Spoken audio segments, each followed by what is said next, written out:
Welcome to another Liminal podcast, and this is episode 15, and it's part 4 in a 6-part series on making friends with anxiety that I am recording with Bakkes.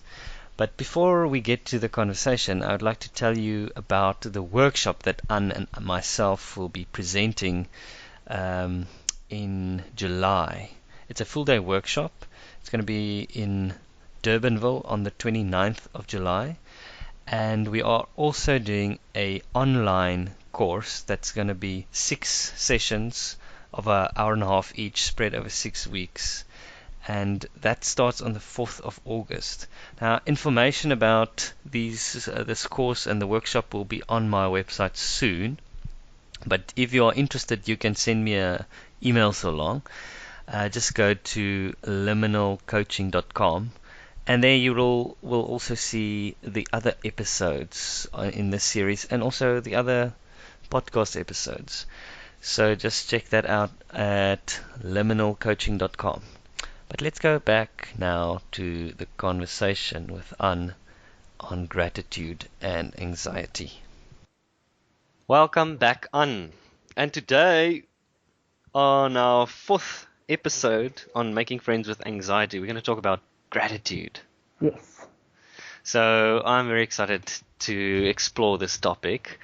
I have noticed the power of gratitude in my own life, even when it's like really difficult and things are making me anxious. I have noticed how gratitude can shift things, and also in my relationship with my wife, when things are difficult, if we just switch to appreciating each other and saying what we're grateful for, I can notice things shift. But I'm interested to hear more about why that happens. And you told me just now that you've done some research, and I'm very curious to hear what's this neuroscience or the science behind the power of gratitude?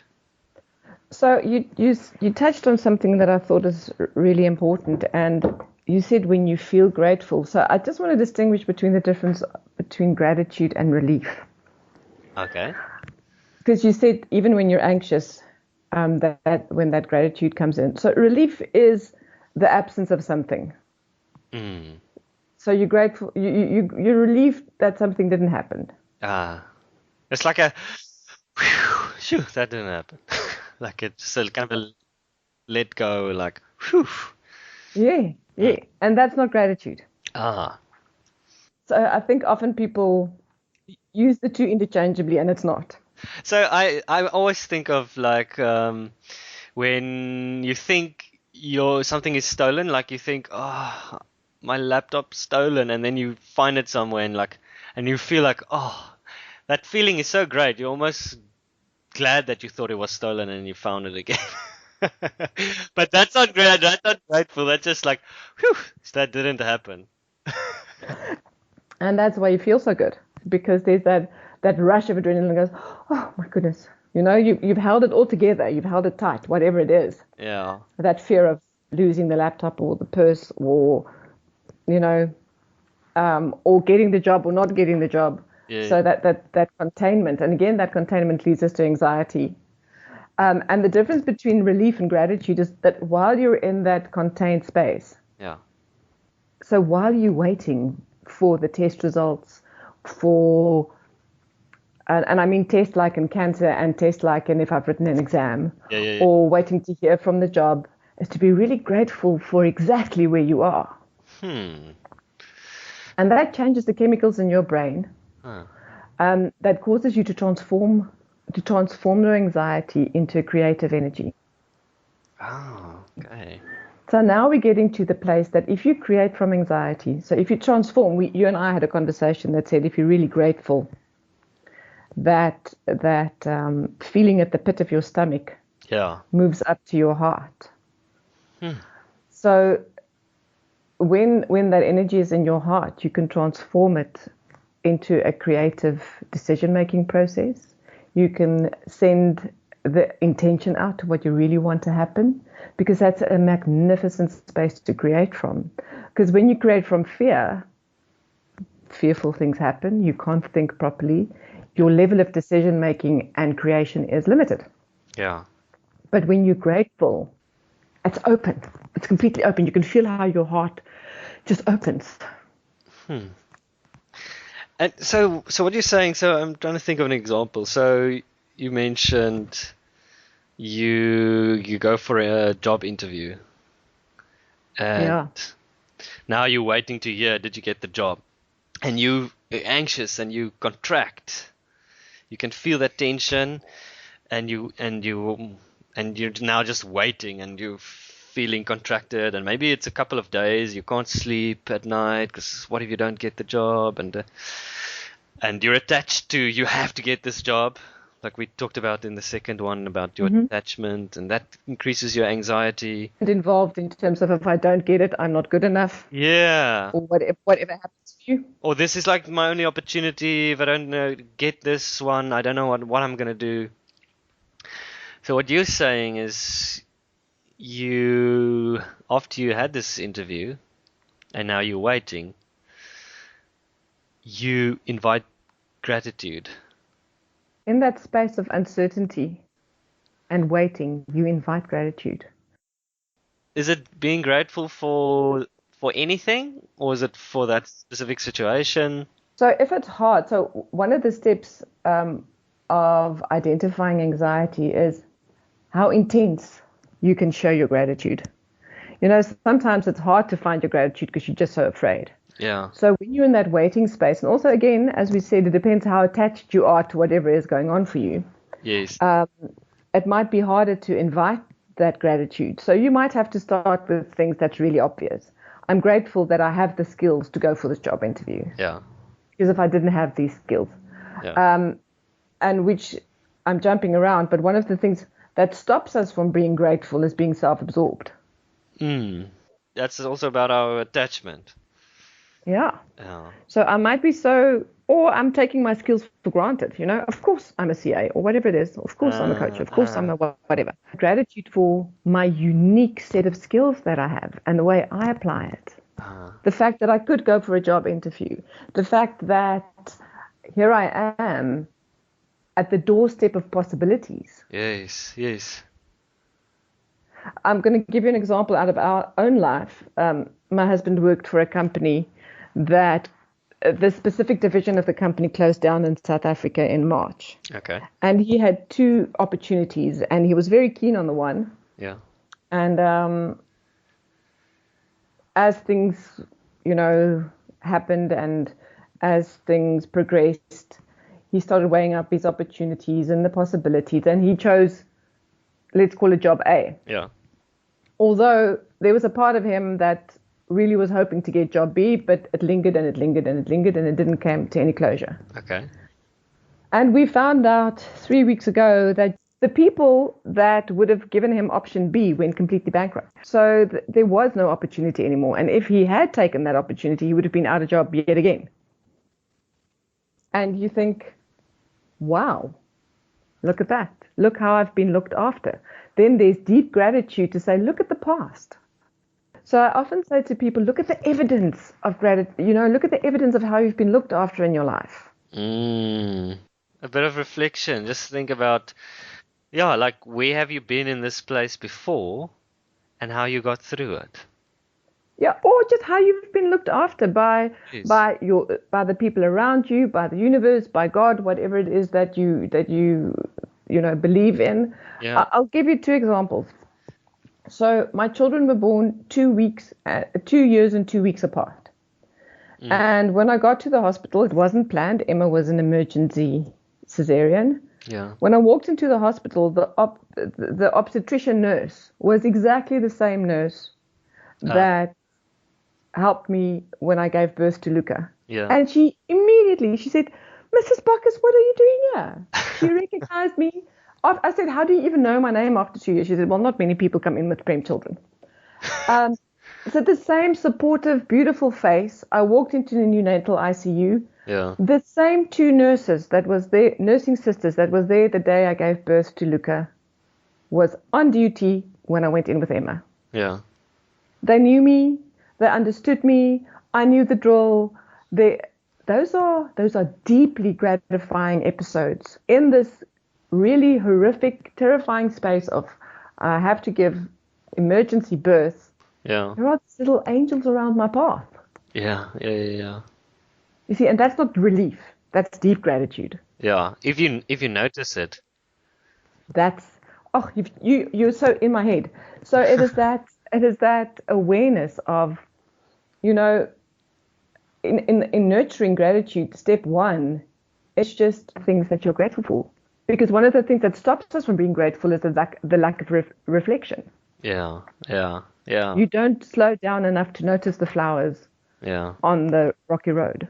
Yeah. Yeah. So back to the situation, waiting for the job results, you're feeling anxious, and now instead of being attached and feeling anxious and just keeping it tight and holding on, you invite gratitude. And you said then it moves because you feel that anxiety in your stomach, but when you said when you invite the gratitude, it moves to your heart, and from there you can respond differently. You Mm, can respond differently and you can make quality decisions. sure. You know, so you can either sit there and be completely tense and drink Mm, half a bottle of whiskey to numb it, yeah. or you can go for a run. Or you can go for a run, Mm, or you can journal, or you can really phone a friend. Yeah, you possibly drink the half a bottle of whiskey or wine or whatever. yeah. But in the space of gratitude, there could be something that says, let me phone up a friend and tell them how afraid I am and have dinner with them so that I can just have a healthy, beautiful distraction. You Yes. don't know what comes out of that dinner. It could be another job opportunity. Sure. Yeah. Yeah. When Yeah. you come from a place of gratitude, there could be something that says, what if I journal? Yeah. Because the discovery out of journaling is fantastic. Yeah. Or listen to good music, or Yeah. go for a walk with your dog, whatever it is that you do. But the decision making comes from a completely different space. Yeah. And sometimes you just need to get up and do something. Because I'm reading this book now. Just before our session now, it talks about being willing and wanting something. Because being willing is saying yes to something. Doesn't mean you want to do it, but you're willing. Like for example, maybe when you feel anxious and you So have, say that again. There's willing and wanting. yeah, willingness is not necessarily wanting to do something. So you're saying Yes. yes to something that's not necessarily what you really want to do. For example, going for a run, or calling up this friend. You don't, your feelings are like, "Ugh, I don't really want to. I just wanna curl up in my bed tonight and not see anyone, and that's all I want to do." But your willingness to say, but I'm willing to do something that I know is going to be better for me, and you respond from that. And willingness invites flow. Ah, Willingness yes. invites flow because there's my dad said to me sometime when I was a child, he said to my darling, sometimes love is an act of will. And now that I'm married with children, I understand that sometimes that willingness to want to do something is not a wanting, Yeah, yeah, it's a willingness. And yeah, there's flow in that. yeah, yeah. So like last night, my daughter woke up with earache, and she got into our bed and she was crying. And what me and my wife want to do is we want to sleep, but Absolutely. I don't want to get up, go to the kitchen and warm one of these hot bean bags to put on her ear and make some or get something to throw, like drops to put in her ear. But you do it because you're willing, even though it's not what you want. You just want to sleep at that stage. But your willingness to say yes to something higher that you really want. Yeah. So you remember we spoke about the soul decision to keep Yes. Luca and Emma. Yeah. So Yeah. when you invite willingness, now I have to say to anyone who's listening to this is practice. Mm. This is not something that just arrives on your doorstep. Yeah. So there's the practice of being willing. There's the practice of doing stuff from your higher self for your higher good.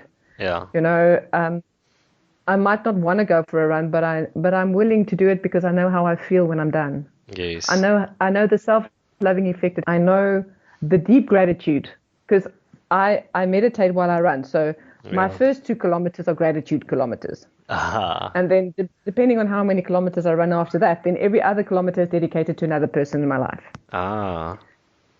Or a person or a topic, depending on what's going on for me. So, just that flow and that willingness. And when we start speaking about gratitude, for people that survived cancer like me, gratitude improves your immune system's functioning. There's research that proves it. Not only does it improve your immune system, it heals your cardiovascular system. Sure. Isn't it interesting that love sits in the heart? And we spoke about love last time. Yeah. So love sits in the heart. And when you invite gratitude, the body heals the heart place, which is cardiovascular. Yeah.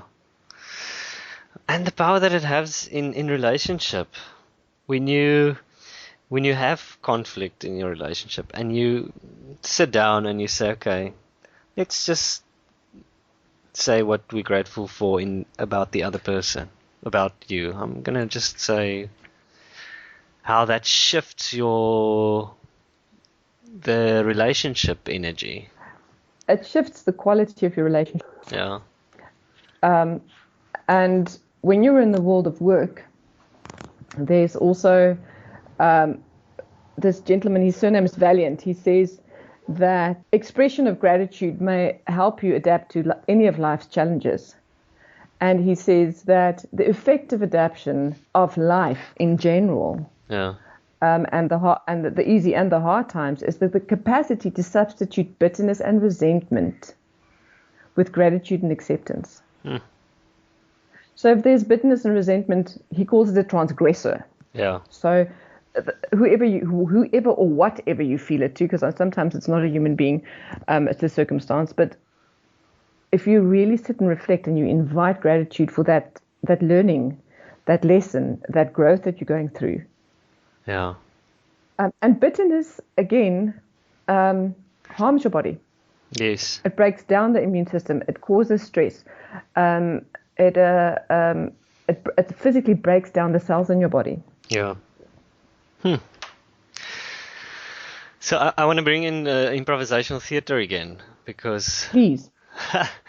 It's somehow the world of improvisational theater has just managed to discover these things, and that's why it's so possible for people to create these amazing plays with no certainty and no preparation, which is normally an anxious place. But so one of the exercises just to practice gratitude is when you stand in a circle and one person starts and they give a gift to the person next to them, but they don't say what it is. They just hold something and give it to the other person, and then the other person takes that gift and they say what it is, and they accept it as if it's the one thing they've always wanted, and they thank the other person, and then they again, with just a gesture, give a gift to the person next to them, and you just build this gift giving and people just saying thank you and like showing their gratitude to the person who gave them this thing. So what it does, it in the first place, you set this intention of gratitude. And what I'm realizing now, what you say is gratitude opens up creativity. Because now people are so creative about what they are actually receiving. Because all they have to work with is a gesture from the other person. But then they create this, whatever it is, just out of nothing. But what's interesting, what I'm realizing, what you're sharing now, is what makes it possible is that attitude of gratitude. Yeah, it is exactly that. They say gratitude is a virtue, an attitude, and a way of being. Yeah, yeah. And interestingly enough, it says it fosters positive interpersonal relationships and communities. Yeah. And what you're saying in improv, you create a community. Absolutely. And the energy that you drive in that community is gratitude. Yeah. I mean, it's all about acceptance and gratitude. It's kind of the foundational culture, what you want to create in a improvisational theater group. And that takes us back to our very first session on when you're really anxious, to just accept where you are. You are Yeah. where you are, where you are. Yeah. It is what it is. Whether it doesn't matter how you feel about it, it is. Yeah. We can't change the past. Yeah. Although we would all like sometimes we would like to. Yeah. But that acceptance, to me, also feels very similar to that willingness, Yes. that flow of Yes. energy that Yes. allows the creativity. And I would love to see what happens if you do an improv like that and you send the gift around and you say to people, take this space where you are right now and think of the biggest challenge of your life. Phew, yeah. What solution's coming up?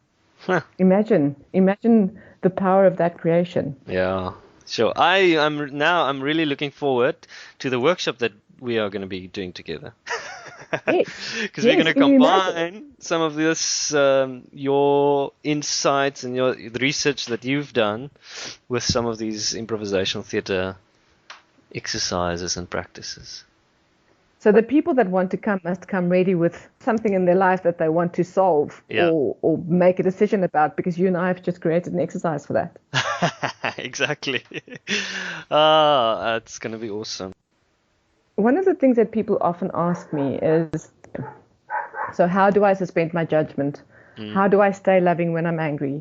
Yeah. And how am I grateful? Because often people see gratitude just as a feeling, you Yeah. know? Yeah. So there's a little recipe in nurturing gratitude. Uh-huh. And step one is to reflect on 3 good things every day. Yeah. It is more powerful if you write them down. Okay. And you know, some people have a block against writing things down or journaling, so it's, you know, whatever works for you, or you could put it in your iPad or tablet. Or record it. Yeah, or record it. Yeah. So at the end of a long day, that last 10 minutes before you go to bed, Yeah. take 10 minutes to reflect on 3 things that you were grateful for that day. Yeah. It doesn't matter what it is. And that's step one. And then step to really focus on what you have and want what you have. Yeah. Isn't it amazing to want what you have? Yeah. I'm married to this person. Yeah. And that rediscovery, but I want to be married to this person. Yeah. Yeah. You know, I want to be a coach. Yeah. Look at, you know, whatever it is that you have, to also want what you have. Yeah. And then the last step is to communicate that gratitude. Yeah. Yeah. So whatever you feel comfortable with, just tell someone that you're grateful for it. Yeah. It doesn't have to be this big thing. It can be if you want to. But you can wake up in the morning and just say, I'm really grateful that I've woken up next to you. Yeah. Or you can wake up in the morning or walk into work and say, wow, I'm really grateful I didn't get wet on the way here. Whatever it is. Yeah. But communicate the gratitude. Yeah. What I've noticed about gratitude is about focusing on what is there. Because often our lack of gratitude is because our focus is on what is not there. My friend and I, when we went to the airport, we were flying to someone's wedding, and then we checked in, and at the check-in the lady said, your flight has been delayed with 2 hours. And we were like, yeah. My friend is also really good at just accepting reality as it is, and I've learned to do that through improvisation. So we're like, oh, okay. And she was so surprised by our reaction, because everyone else was like, oh, was like really like, and it's often when things turn out differently than we expected that we feel frustrated or anxious about it. But when you just accept it the way it is and then focus on, okay, so it's not what I thought it was going to be, but what is here? What is the gift in this situation? Like for us on the airport, it was like, well, now we have 2 hours to go have coffee and really just have a good chat together or whatever. So and you talked about being adaptable. That's where I think the adaptability comes in, is things change, and then we're like, okay, so what's the gift in this unexpected situation? And, what can I do with that? You've just triggered a word. Yeah. You've just triggered a word. In the research that I read last night on the plane, Oh, They yeah. actually say that gratitude improves adaptability at work and at home. Yeah. And it was literature, and it said people that are grateful adapt better to a new role if they've got a new job or a new boss or a new office. Yeah. Yeah. So that adaptability is enhanced then. Yeah. Well, I am very grateful that I can do this podcast with you. And I think it's a good time to end it now. I think it's packed with some really good stuff that people can use, and I look forward to our next one, which is going to be about limiting beliefs, right? Behavior. Behavior and beliefs. Behavior and beliefs. How your limiting beliefs impact the way you behave. Okay. Well, I look forward to it. Very much. And deep gratitude to everyone who's listening. Absolutely. Ciao.